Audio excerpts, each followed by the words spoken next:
Golden West Broadcasters presents The Perfect Season, a salute to the 1967 NCAA champion UCLA Bruins. Brought to you by Richfield, makers of Richfield Boron gasoline, the finest premium that costs you no more. I doubt if ever a team in the history of intercollegiate athletics has been under such great pressure from the time you started practice until the end of the season, you might say. And I doubt if any individual has ever been under any more pressure than Louis Alcindor was under. His name is John Wooden, and this is the story of how he and a team of remarkable young men lived the pressurized experience of the perfect season. Good evening. I'm Fred Hessler. Remember the great stall, the picture-perfect dunks of Lou Alcindor, victory number 30 over the Dayton Flyers? Well, tonight you'll relive those moments and meet the 6 players who were involved in every game of the perfect season. A season that had something everybody talked about, but few experienced, an intangible called pressure. These young men, with different backgrounds and varied personalities, reacted to it differently. Pressure, I think, was in the people and the coaches. You know, I think they felt the pressure more than the players. For instance, after a game, if we were to talk about the game that we had just won or the game to come, I think the pressure would have mounted. But after each game, no one, when we left the gymnasium, no one even talked about basketball. We talked about just anything rather than basketball. And that way the pressure didn't even build up. I felt that if we ever did get in a tight spot, then there would be real pressure. And if we did get in a tight spot, I would go to Lou. I'd pass the ball to Lou. And I had complete confidence in him, so that this kind of relieved the pressure. Now, I think I would really feel pressure if a couple of our, first-string players had fouled out of a game, and then it would kind of more or less fall on me. Then there would be pressure. But as it was, I didn't feel as much as a lot of people think there was pressure. Well, it was great most of the time. After a while, I, kind of accepted it to be the way things were, and it never bothered me after then. I think the pressure that would mean something would be pressure that came from within. And I think the fact is that if we had any pressure, it was just to play well and to do as well as to play as well as we were capable of doing. And Coach Wooden always emphasized that all he expected of us was the best that we could give. And I think that when you look at things in this light, if you know you're going to give your best and that the people that are important are going to be satisfied, the externalities of press and public opinion don't really make too much difference, because you see, you have to be able to look at yourself, and you have to be able to have the respect of the people that are close to you. And I think that's much more important than these other factors. And I think we had this all season. And I think that we didn't really have as much pressure as people thought, because we run under this sort of goal. So I think pressure was probably, overrated, although it was there. The acknowledged team leader was the smallest of the Bruins, and the only one with experience. Mike Warren accepted the challenge and won respect from his coach and teammates. Warren is the true leader type. You need a boy such as Mike on every team. I think that a team that does not have good leadership, regardless of the abilities on the team, is going to be in trouble. There will be times when they may look great, just because of pure ability. But if they don't have someone that can be the leader and guide them at times when things are a little more difficult, they're going to run into hard times. Mike has natural basketball sense. He's an unselfish boy. He has the definite interest of the team at heart, is a fine passer, and sees the open man extremely well. All of these things tend to build up the proper team attitude. You look at him and his legs are moving. You can't see it. His legs are kind of in a blur. He takes so many little steps when he runs around. He can handle the ball probably as well as anybody I've ever seen with either hand. And he can handle it at full speed, which is one of his greatest attributes. But the thing that first amazed me when I first saw him play was his shooting ability. I thought I'd never seen such consistent shooting, not only in making it, but his form was so consistent.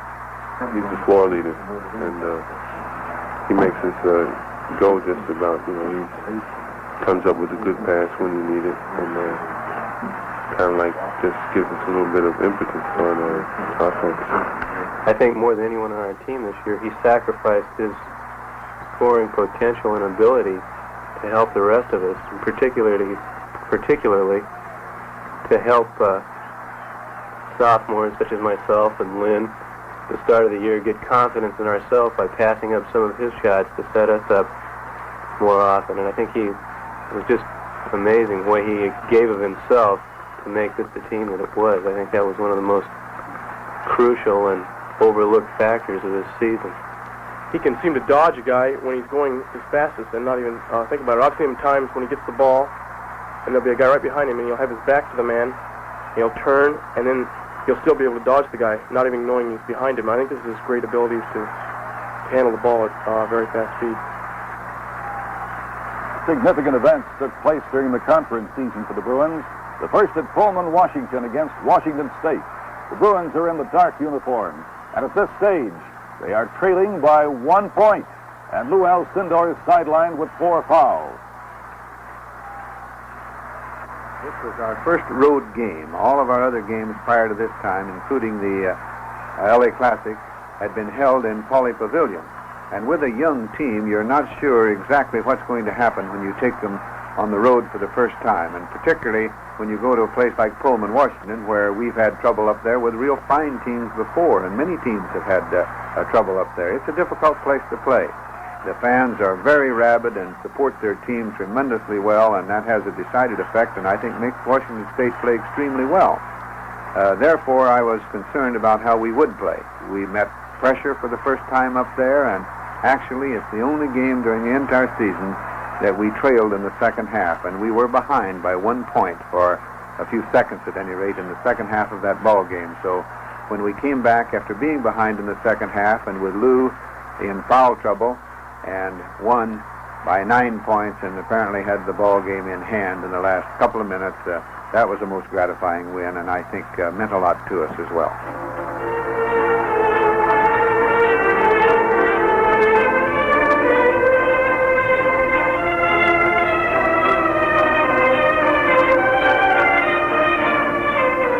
USC had lost twice to the Bruins before suddenly changing the strategy. Although difficult to realize at the time, the game may have helped the Bruins more than any other during the season. We had been expecting the Stall game prior to that time and thought we were ready for it, but there's nothing like meeting it in competition, and we hadn't yet met it in competition. When we first met it, then we met it from a team that had very fine personnel and executed it very well.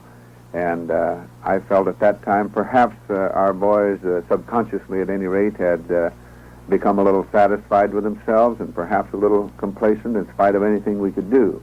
I believe this gave them a scare, so to speak, and I think our practices following that time were better. I believe the boys worked harder, and they realize now that something could happen to them. At this point of the game, the Trojans decide to hold the ball for one final shot. The score is tied. If they make it, they'll pull the college upset of the year. If they miss it, it goes into overtime. Hewitt's shot missed. The Bruins won in overtime 40-35. The hero was the team's sixth starter, Bill Sweet, but he was almost the GOAT. Sweet will comment about the game. Wooden will comment on Sweet. And the Bruin players will comment on the game's importance as the overtime action continues. And when I first got in there, I was fairly tight because I hadn't played at all in the first half, and I wasn't very warmed up when I went in. I remember before I really got warmed up, first time I got the ball, I think I threw the ball at the referee.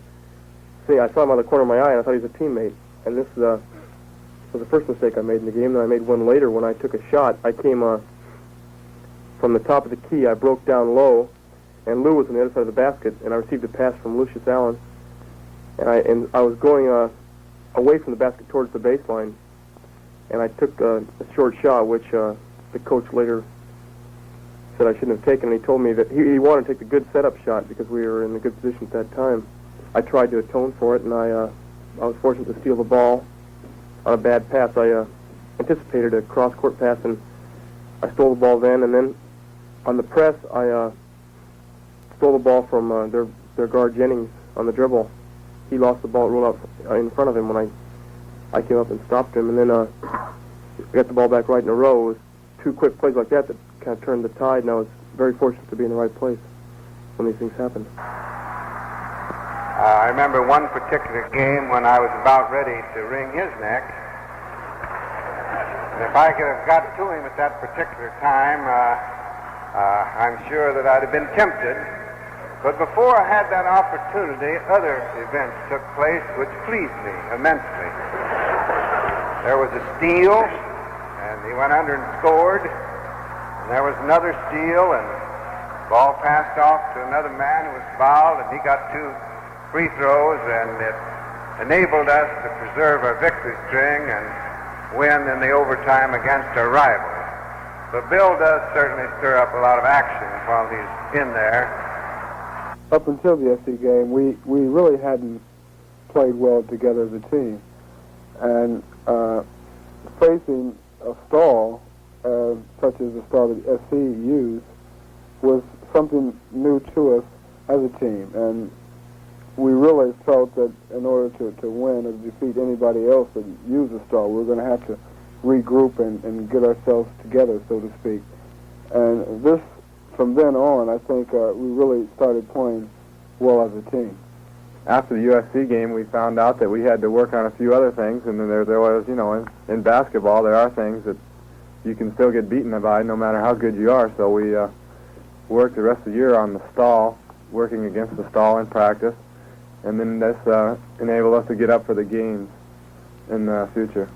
We were going along pretty well at that time, and I guess we got a little bit complacent and relaxed a little bit, or we weren't just doing the best we could, and that sort of like brought us down to earth and made us realize that we had to play together and pool all our resources and try as best we could to win.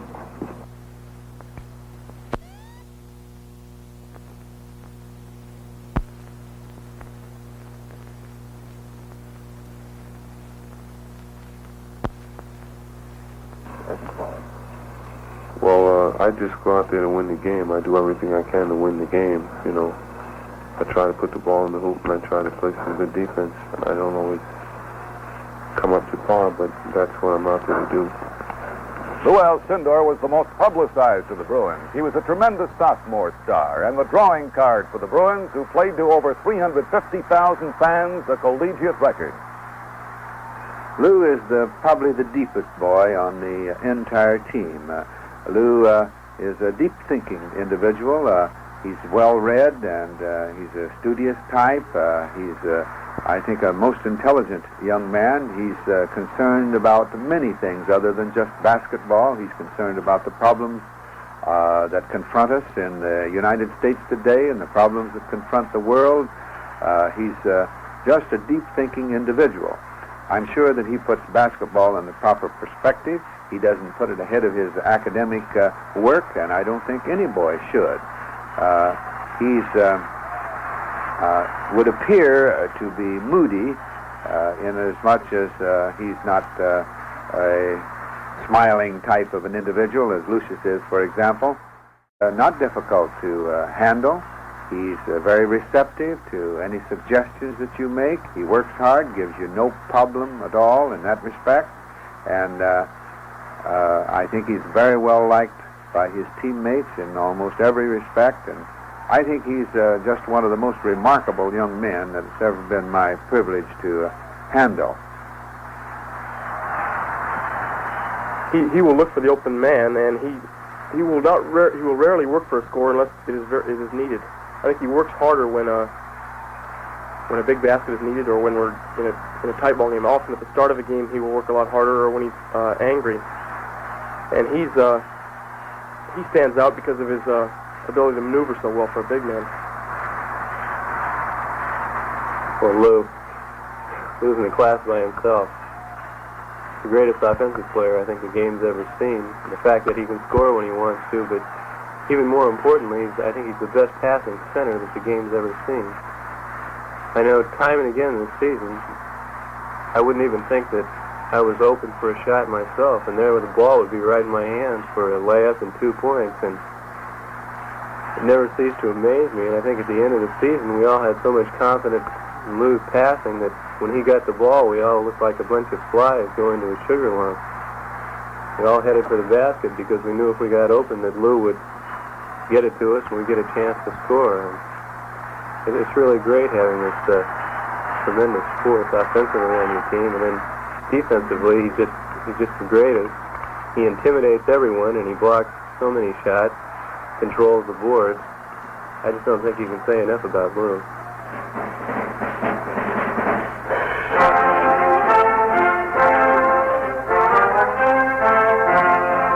Something you won't see in college basketball now. This shot has been outlawed by the colleges.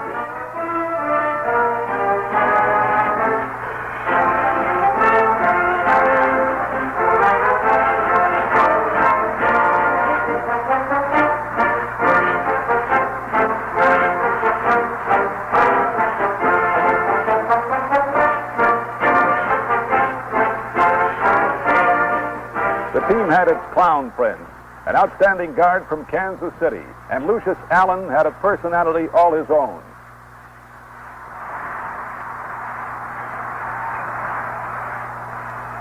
Lucius is a happy-go-lucky type of individual. Nothing perturbs Lucius too much. He has great abilities, and he'll get upset at himself once in a while, and if he's not shooting, he'll think it's the ball or it's this or it's that, and he'll find little problems, and they tend to bother him a little bit. And if you try to talk with him about patience, and you know he can shoot, and then he doesn't hit the next time or two, then he gets down a little bit more in his own thinking. But he comes up fast again. Lucius is not a boy that stays down very long about anything. He's a happy-go-lucky, very pleasant personality.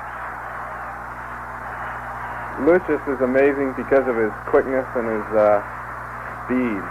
He can do everything well. I don't know where he learned all of his moves, whether he learned them in high school or junior high, but he's got as many moves as any player I've ever seen, and he can carry them out because he's so quick, so fast, and he is strong and can jump well. And then if he can't throw a fantastic move and drive inside on you, he can hit a very long jump shot, which amazed me.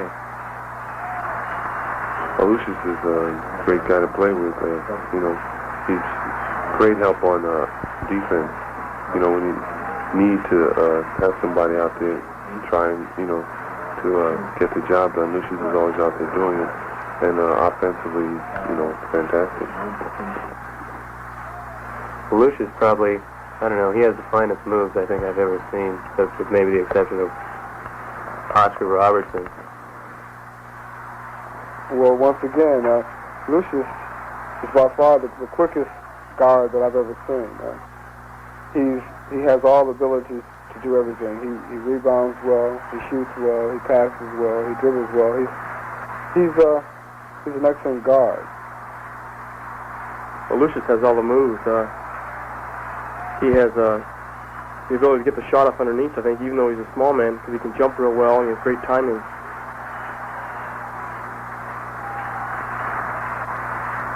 I couldn't have been any happier as the team season went, but I thought I left a tremendous amount to be desired personally. I wasn't nearly as aggressive as I should have been offensively. Kenny Heights was the quietest member of the team and the most studious. A pre-law major, Kenny could get down on his own abilities. It would be difficult to find a player that worries more than Kenny. He lets all sorts of things worry him, and I think this probably hurts his play as much as anything else, because he gets so concerned about trying to find the answer for something that isn't going too well in his play that he just forgets to get out there and play and let himself go. He's a fine boy, an exceptionally clean boy, and certainly, I'm sure, trains to the best advantage, and wants to do extremely well. I think that perhaps he's one that wants to do well so badly that at times this prevents him from doing as well as he's capable of doing. Kenny Heights is, he's the most help he gives to the team is by being a team ball player and trying to get everybody to work together. He also works very hard all the time and takes a lot of pride in himself and the team. Somebody said he runs like an antelope. He may. But he's a consistent shooter from 10 or 15 feet. He's a real good shooter. He plays real good defense. And he's a good all-around ball player. He was well coached probably in high school in the way he plays. These were all but one of the players who led the team through a perfect regular season, winning 26 games. They ran that streak to 28 by defeating the University of Pacific in the NC2A Far West Regional Playoffs at Corvallis, Oregon. The score was 80-64. The game was surprisingly close for a while. Now in a span of 1 minute and 2 seconds, the Bruins scored 10 straight points. They'd already scored 2 free throws as we rejoined the action. The big man on the line there. The full-court press did bother Pacific to some degree. They hurried their shots because of the tenuous Bruin defense. Alcindor rebounding, and he was a big factor in rebounding in this game. Warren handing to Lucius Allen for a beautiful bank shot. David Fox, the Pacific, trying to get through traffic here, committing the offensive foul. 31-23 at this stage. The free throws ran it out to 10 straight points.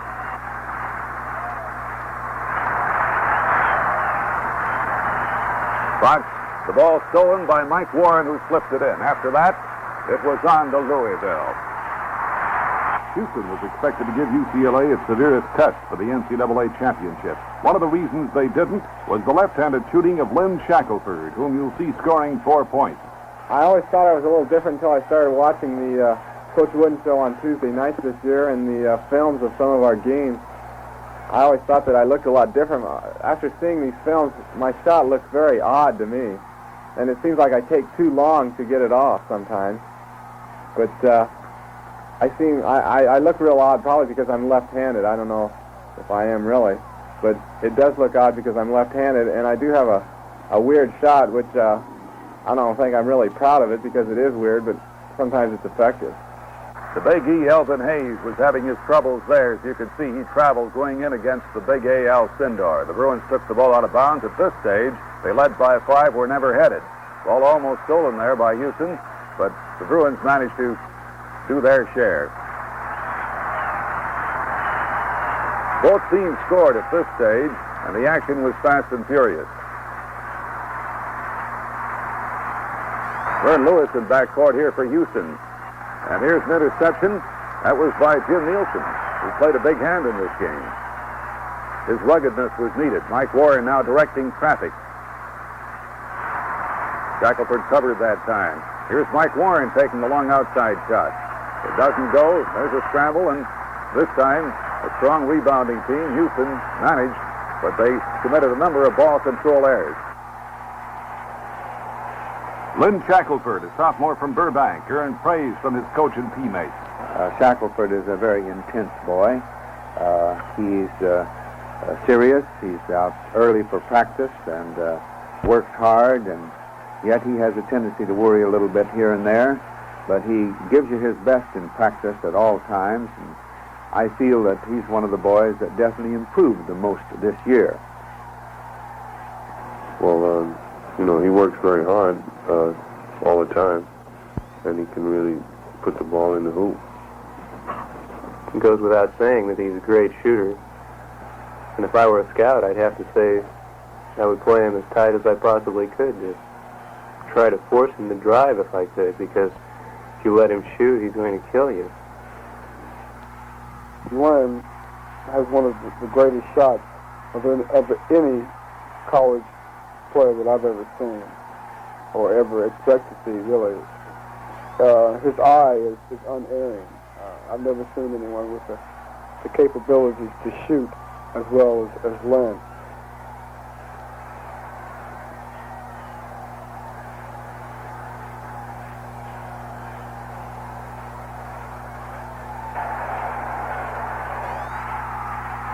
The Road led to the finals against Dayton.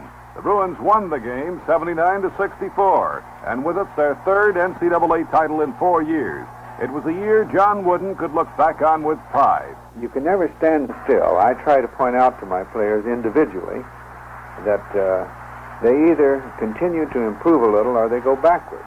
You don't stand still. I don't think you reach a plateau and just stay there.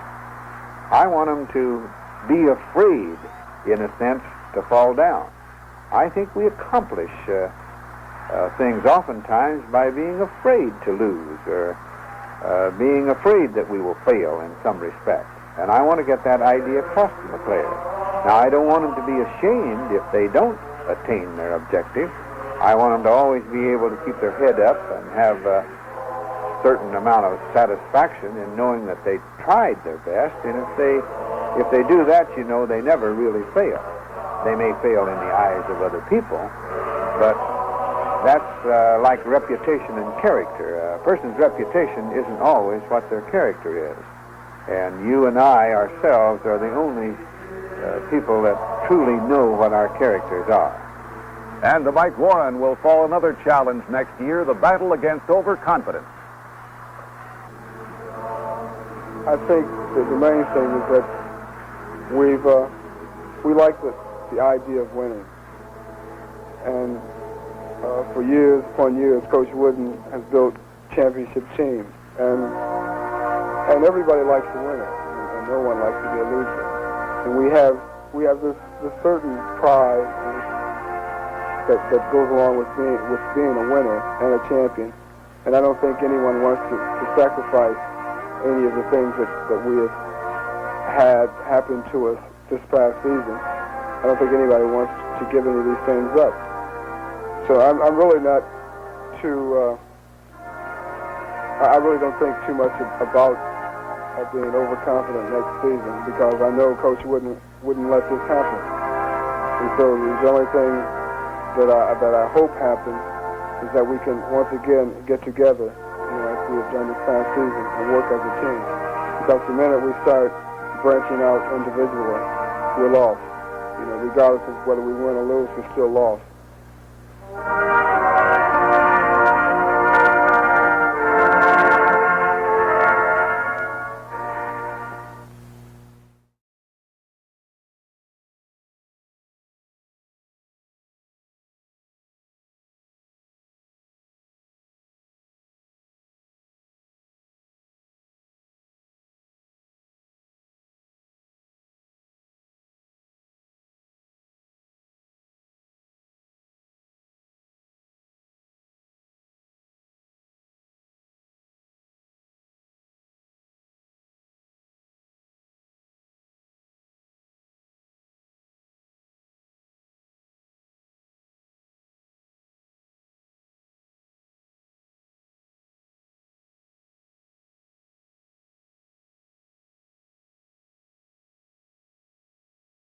I hated this movie as much as any movie we've ever reviewed in the 19 years we've been doing this show.